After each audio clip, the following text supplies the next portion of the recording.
Ayer mismo el consejero de Sanidad del Gobierno de Canarias visitaba por quinta sexta vez la isla Majorera con motivo de dar a conocer los nuevos helicópteros medicalizados que van a estar en todo el archipiélago, pero que ha sido en este caso la isla Majorera la elegida para esta presentación. Una presentación, la vivíamos prácticamente en directo a través tanto del consejero como del director de área, que nos contaban pues ese nuevo refuerzo, esa amplia capacidad y esa mejor cobertura técnica que van a aportar las nuevas aeronaves. Hoy tenemos con nosotros al consejero de Sanidad. Bienvenido, buenos días. Buenos días, Nuria, encantado. Buenos días a toda la audiencia. Había muchos oyentes que decían, bueno, es que se va a ampliar, era una pregunta que también le hacíamos ayer al director de Área de Salud, Miguel Rodríguez, es que se va a ampliar la flota. Nos aclaraba que lo que se hacía era mejorarla, no ampliarla. No, efectivamente, la flota se considera a día de hoy suficiente para los transportes que hay en el archipiélago. Tenga en cuenta que, a pesar de que somos una de las regiones de Europa que más utiliza el transporte aéreo sanitario, por razones evidentes, somos un archipiélago, estamos donde estamos, pero el nivel de transportes que se hacen, que son en torno a 1.000 año, en el cierre del 2016, este año llevamos una tendencia similar, dan una suficiente cobertura. Lo que sí es verdad que los equipamientos, los helicópteros que existían en el concurso anterior, las prestaciones que daban, y supongo que hablaremos de ello a lo largo de la conversación, digamos que ya con los avances técnicos que tenemos estos últimos años no reunían ya todas las condiciones que nuestros usuarios se merecen, y por eso se hizo el cambio. De hecho, creo que tuvo la oportunidad de conocer en vivo y en directo algunos de estos casos, algunos de estos testimonios que se han dado en la zona sur y comprobar por qué en aquel momento los equipos se negaron a ese traslado.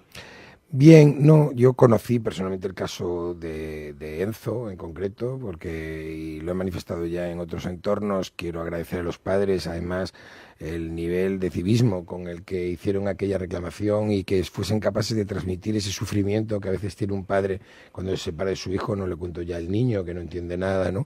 La realidad es que hoy por la mañana, viendo los equipos, los nuevos helicópteros, y con la explicación que nos daban tanto los comandantes y el piloto, que es la dotación que llevan, digamos, a efectos de la conducción, de llevar la máquina, y llevan un médico y un enfermero, oyendo a la médico, al enfermero, al comandante, le digo, entendí cómo había sido el problema de la autorización de acompañamiento por parte de la madre de Enzo.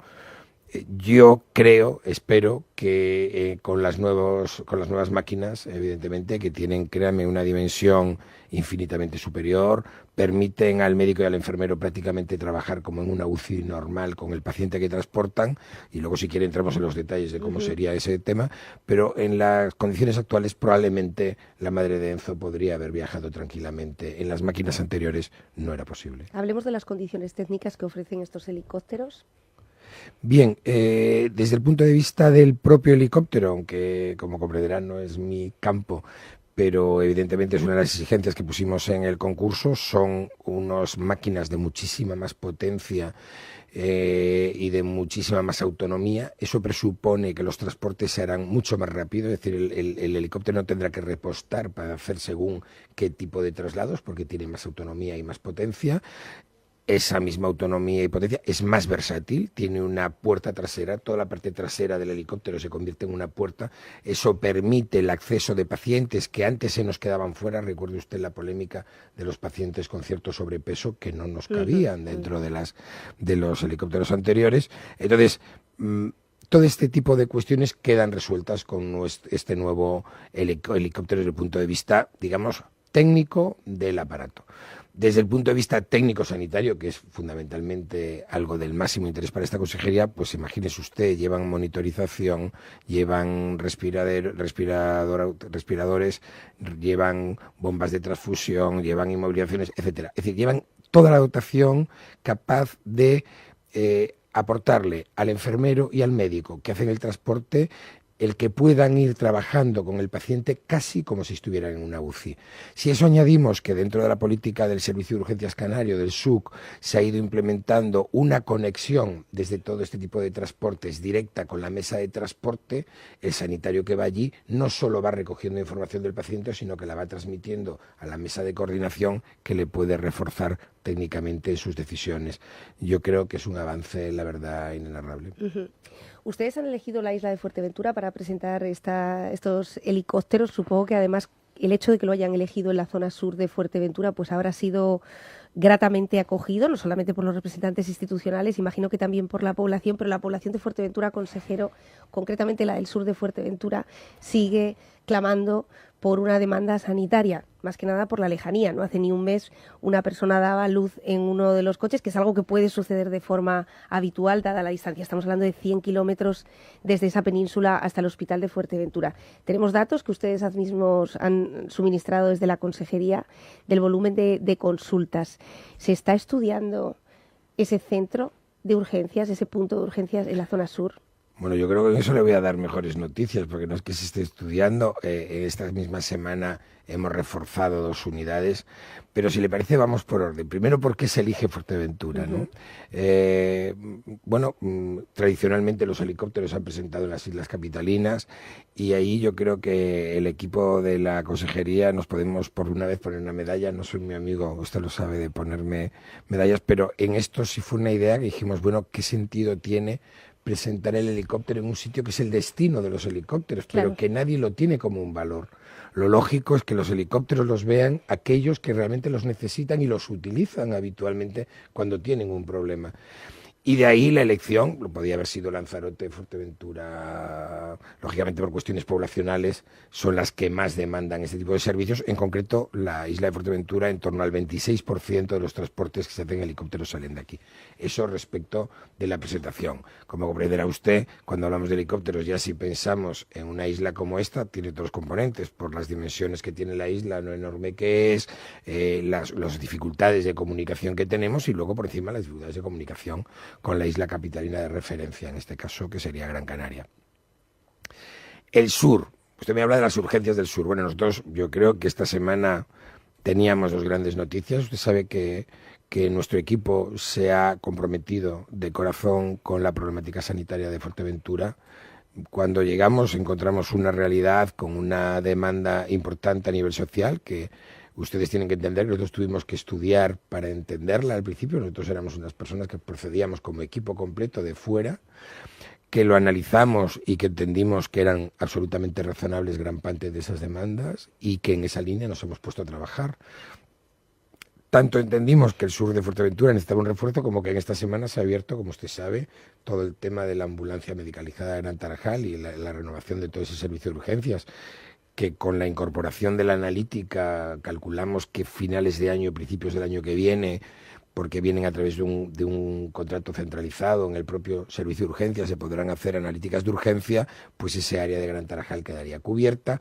Y esta misma semana hemos incorporado también el refuerzo en el servicio de urgencias, no sé si lo recuerda, fue de las primeras reclamaciones que me presentó a mí el Ayuntamiento de Morrojable, porque los médicos de mañana hasta las 5 de la tarde, mientras estaban pasando consultas y salía la ambulancia, tenía que bajar uno a atender las urgencias. Bien, ese servicio se ha reforzado, se ha dotado de más profesionales. Eso quiere decir que ahora mismo la gente puede pasar su consulta, hay profesionales trabajando en urgencias. Esta mañana lo podíamos verificar y ya le digo de antemano, porque se estaba hablando esta mañana con el equipo directivo local, tanto la dirección de área, pero especialmente también la dirección de servicios sanitarios, pues que hay todo un proyecto ahora mismo de remozamiento de toda esa área de urgencias que se hará, digamos, con recursos que se han dotado a nivel local.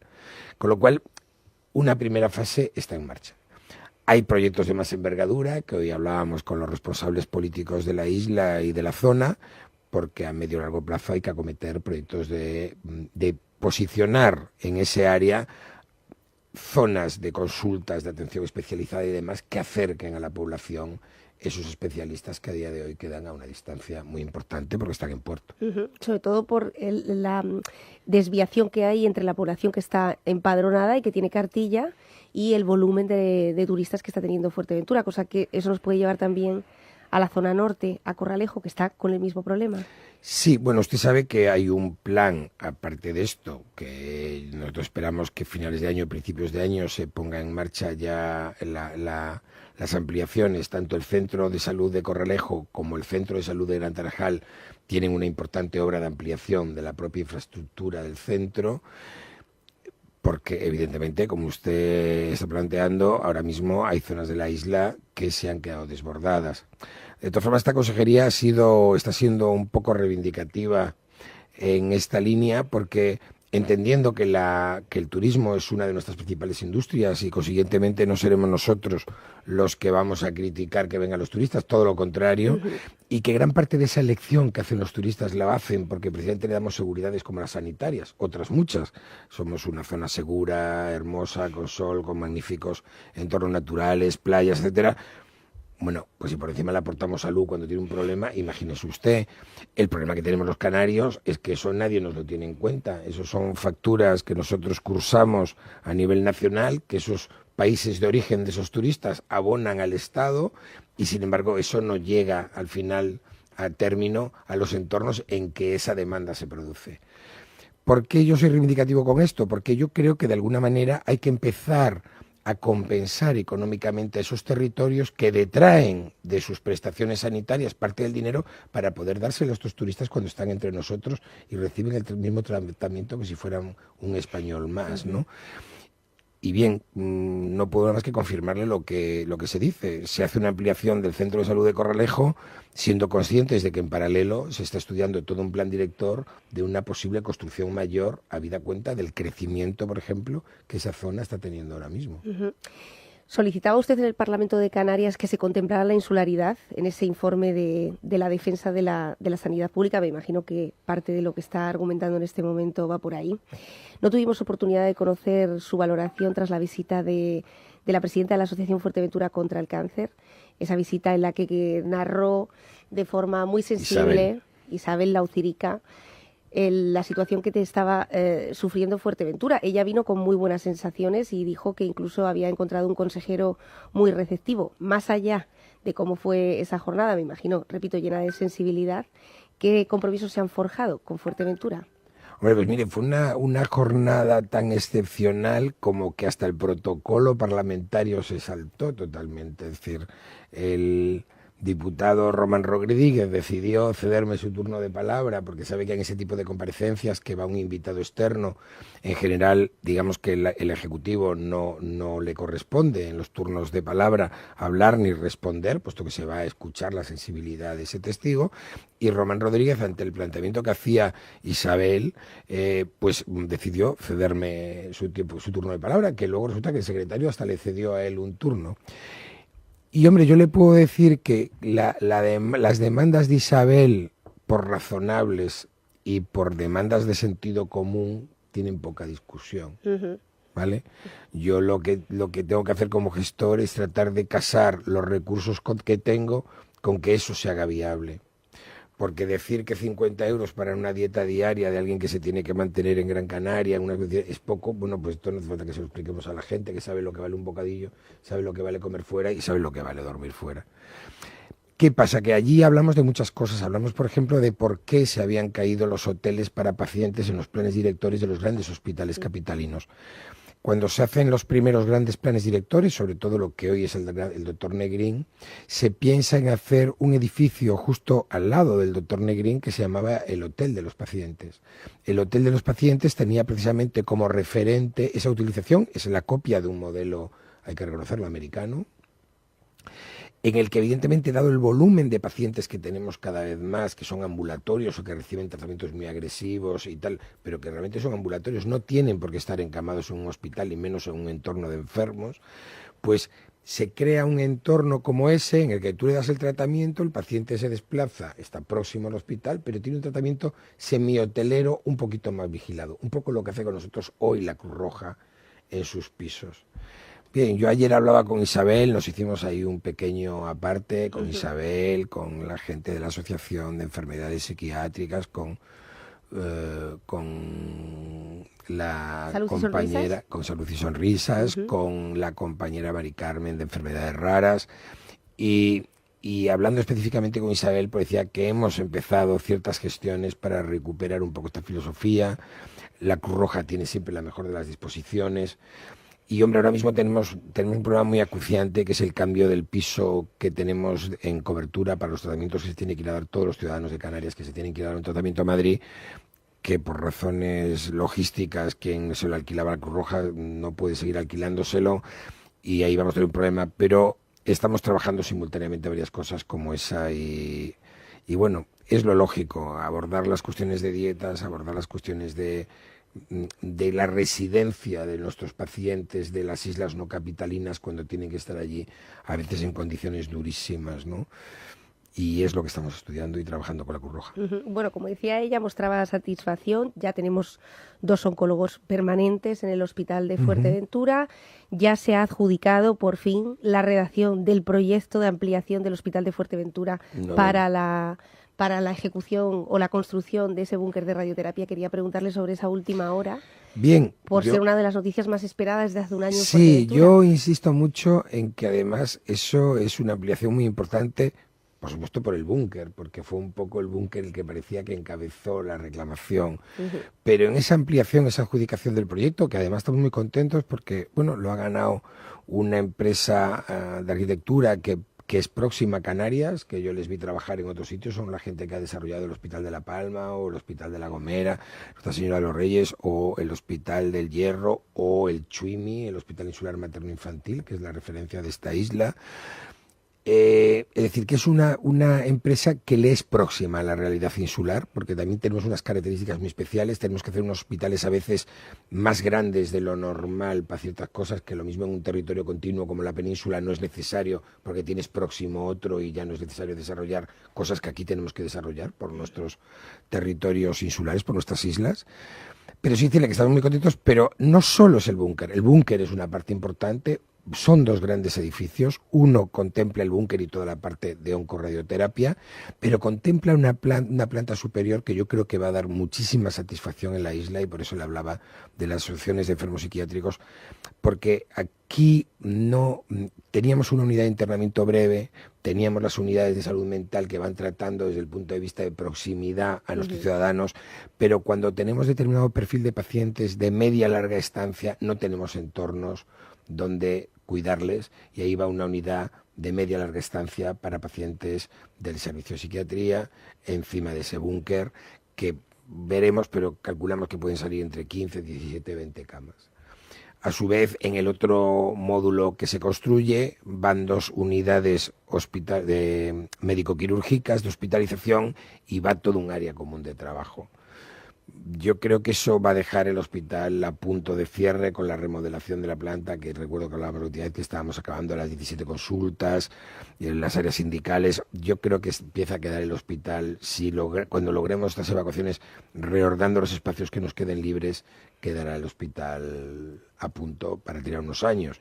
Lógicamente, como siempre en sanidad, seríamos ciegos si no estuviésemos pensando ya en los próximos 10 años, con lo cual probablemente habrá que estar pensando en qué nuevos módulos le vamos a hacer para ponernos a la altura de los tiempos cuando acabemos esa fase. Que además es algo que no se ha hecho con esa misma eficiencia, y que por eso nos encontramos a veces en Fuerteventura las cosas que nos encontramos, o así ese es el sentimiento general de los ciudadanos. La última vez en aquella entrevista, aunque usted discrepe en este punto... No discrepo. Sabe que yo siempre le he dicho que a veces hay zonas de Canarias que tuvieron muy mala suerte. Hay que reconocer que yo, porque me he tocado llegar a una consejería que me tuve que estudiar las cosas, no son ni culpa mía ni culpa de otros, pero hubo territorios en que los proyectos quedaron cerrados cuando llegó la crisis, y hubo territorios que quedaron en unas fases muy malas cuando llegó la crisis, y eso fue una de las realidades de Fuerteventura, con lo cual no es lo mismo que te quedes con el hospital construido pero que te falte una pequeña reformita en no sé dónde, que te falte el 30% del hospital. Evidentemente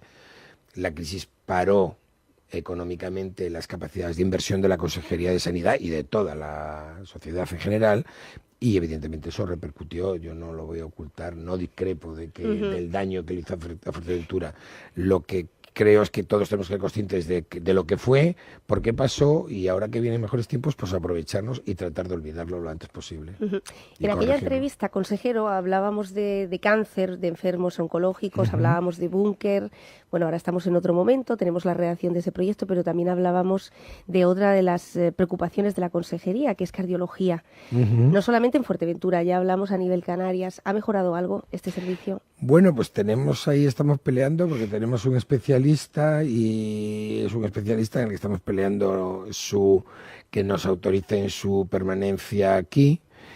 Yo espero que esto se resuelva en el plazo más breve posible. De hecho, el especialista anda por aquí, Quiero decirle que estamos en pleno proceso de trámites con extranjería, este tipo de cosas, porque es un profesional que estaba ejerciendo en otra comunidad autónoma y tiene que normalizar su situación en la comunidad autónoma de Canarias. Esperamos que esto no suponga ningún problema. Ha mantenido, además de esa visita al sur de la isla, aparte de esa presentación de las aeronaves, de los helicópteros medicalizados, decía reuniones con las principales asociaciones sociosanitarias de Fuerteventura, Asociación Fuerteventura contra el Cáncer, Salud y Sonrisas. Fue un poco improvisado. Ayer cuando aterricé, la verdad es que habíamos organizado una visita con unas reuniones de trabajo intensivas, como suelen ser estas visitas, ¿sí?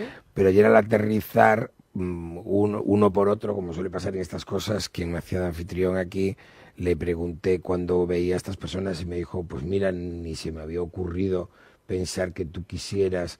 Y bueno, nosotros nos hemos puesto como objetivo cada vez que vengamos porque fue así desde la primera vez.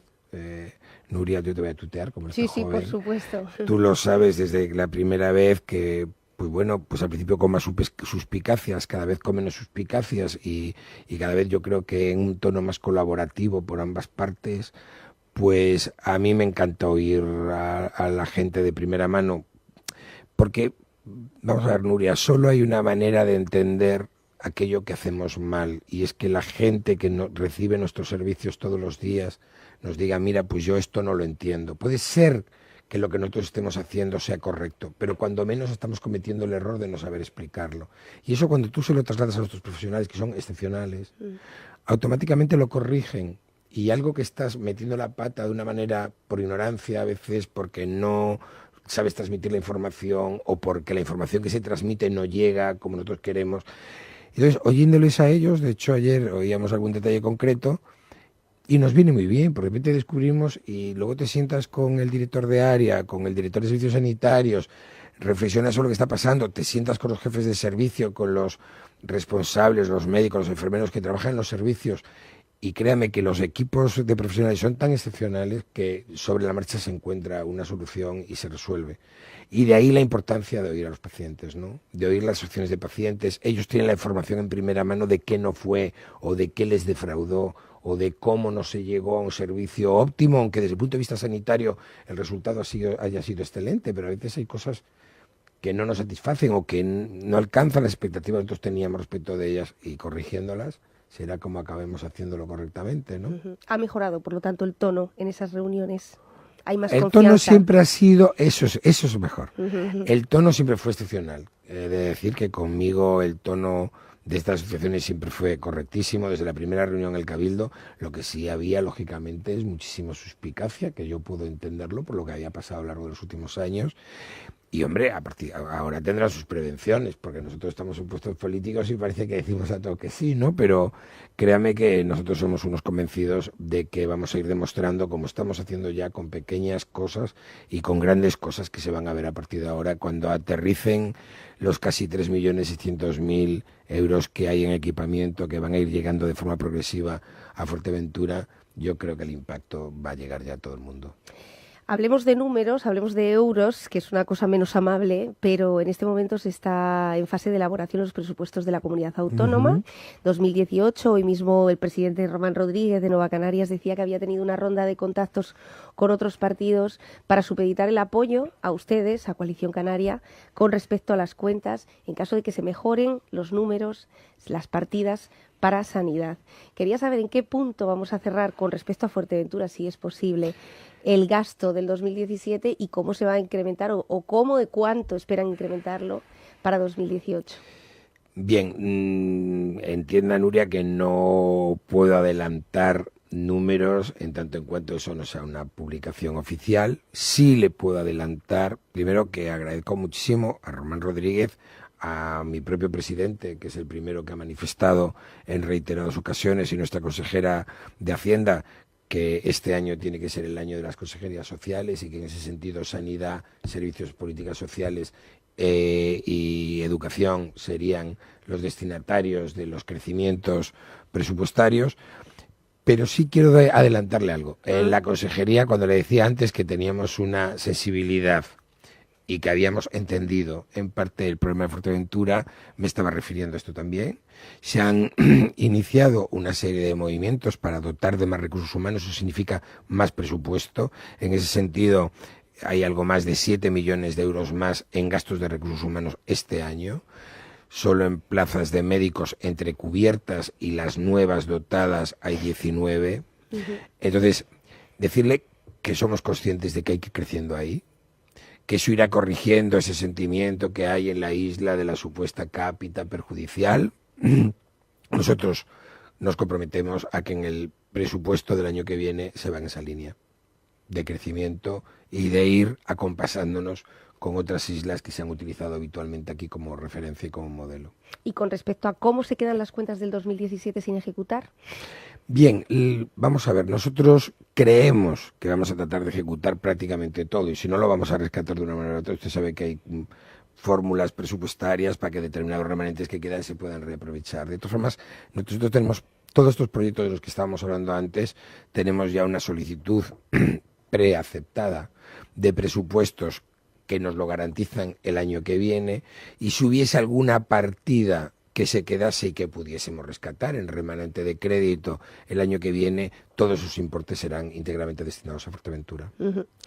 Por último, consejero, ¿conseguiremos cerrar el año 2017 en Fuerteventura? Bueno, vamos a conseguir cerrarlo con un proyecto de licitación ya adjudicado muy bien del búnker de radioterapia, pero la primera de las demandas de todo ese movimiento social fue tener un censo de enfermos oncológicos en la isla de Fuerteventura, un censo que me consta digitalizado, que se viene trabajando desde que Samuel, el oncólogo, el primer oncólogo, es que lo que iba a decir, yo juraría que probablemente si estuviese aquí Samuel, en lugar de estar yo, le podría estar contestando, porque como tanto él como la nueva oncóloga son dos profesionales de primer nivel y me consta que tienen filiados a todos sus pacientes. No sé exactamente a qué censo concreto se está refiriendo, pero estoy casi seguro de que sí. Desde luego, Nuria, como tengo pensado retornar, nos apuntamos la pregunta, se la preguntamos a Samuel y a su compañera, la nueva oncóloga, que es otra excepcional profesional, y a la enfermería, que forma parte de ese equipo, que, como sabes, son también personas de referencia. Y en la próxima se lo contesto. Lo mismo le tengo que contestar que ya lo tenemos. Bueno, ojalá venga con el censo bajo el brazo. Se están celebrando estos días diferentes actos con respecto a la prevención del cáncer de mama. Sí, hablamos también con Isabel Laucirica. Yo sé que usted ha participado en varias carreras, varios eventos o iniciativas liderados por diferentes colectivos para visibilizar esta necesidad de la que parece que solamente hablamos en días manifiestos. Me gustaría saber si han realizado algún tipo de campaña o reforzado este servicio.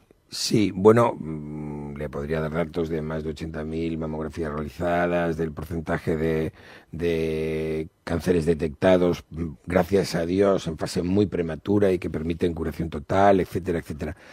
Yo creo que lo importante de estas asociaciones, es decir, los días están a veces para recordárselo a todo el mundo y darle un pequeño tirón de pelo, pero me puede creer que tanto en el aparato ahora mismo oficial, en el sentido de que las campañas de prevención del cáncer de mama están ahí y funcionan correctamente, están funcionando. Gracias a Dios, es lo que estamos persiguiendo precisamente en los temas de colon y en otras, para alcanzar ese nivel que tenemos en las campañas de prevención de cáncer de mama.